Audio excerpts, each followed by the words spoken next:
krejt që ka në rrëthon, madje krejt që ka në brendin ton, krejt që ka egziston, e shohim apo nuk e shohim, e ndihim ne apo nuk e ndihim ne, e kuptojmë apo nuk e kuptojmë, e njohim ne apo nuk e njohim ne, të gjitha këto thrasin në madhrimin e Allahut te barekuhu teala.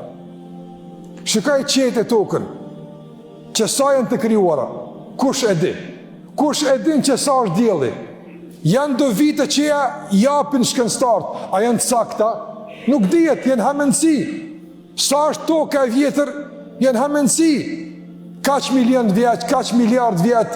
Edhe po të ishin të sakta ato, para në sa është kjo kohë. Kush e mban këtë tokë? Kush kujdeset për te? Kush e mban qiellin? Kush e mban diellin? Kush e mban këtë? Kush e krijon njeriu? Kush e furnizon vazhdimsi? Allahu Azza wa Jall. Asë është kjo bërim i madhnimit që të mahnitësh nga kjo kujdes, nga kjo fuqi, nga kjo pushtet, nga kjo dije që e ka Allahu Xhallahu Ala. A nuk është mahnitëse? Prandaj të ndërvëzër, duhet që t'ja rikthejmë imanit funksionet, duhet që imanit ta ushqen zemrën me madhrim, e duhet që madhrimi pastaj ta funksionon besim në jetën e përditshme. Sot ne shohim zbulime shkencore mahnitëse. Shiko që ka bu njeri, edhe pse ato zbulime sa të qenë mahnitëse, realisht janë të kushtëzuara me zbulimet paraprake.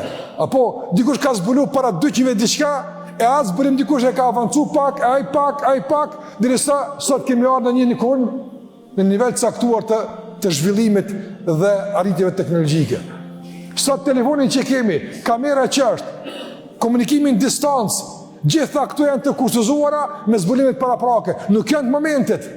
Dikush merr ka zbulu diçka, dikush këtë ka avancu. Dhe prap, duke pas parasysh se zinxhir njerëzish që kanë marrë pjesë në këtë kontribut, prap mahnitesh. Thush që njëri që ka bo, që kë shkencëtar, që kë dietar, deri në ndoshta në shenjtim, deri në madhnim të atij njeri, është krijes që diçka din e shumë tjerë nuk i din. E ku është madhnimin dhe Allah Xhallahu i cili a e ka kriju, kush e ka mësu, kush jella potencialin njeriut që të kupton, që të merr, që të din, që të zbulon, kush e ka dhënë? Allahu Xhallahu Ala. Prandaj në çdo mahnitje të ndërvozur që arrim ta thithim në vetën tonë në bazë të ndonjë aftësie që ka ndonjë krijesë, duhet që të arritim këtë mahnitje duke orientuar atë te krijuesi. Sado që dikush është i dishëm, Allah është edhe më i dishëm, sa e ka mësu. Sado që dikush është trim, Allahu Xhallahu është edhe më i gjithfuqishëm, i cili ka jap dikujt trimnin.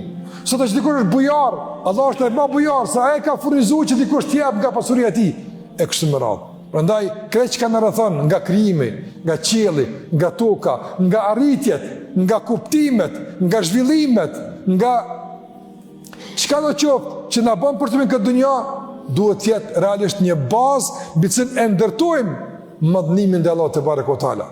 Madhrimi i cili na bën që, sikur që përmenda, ta dojmë Allahun te barekuhu teala.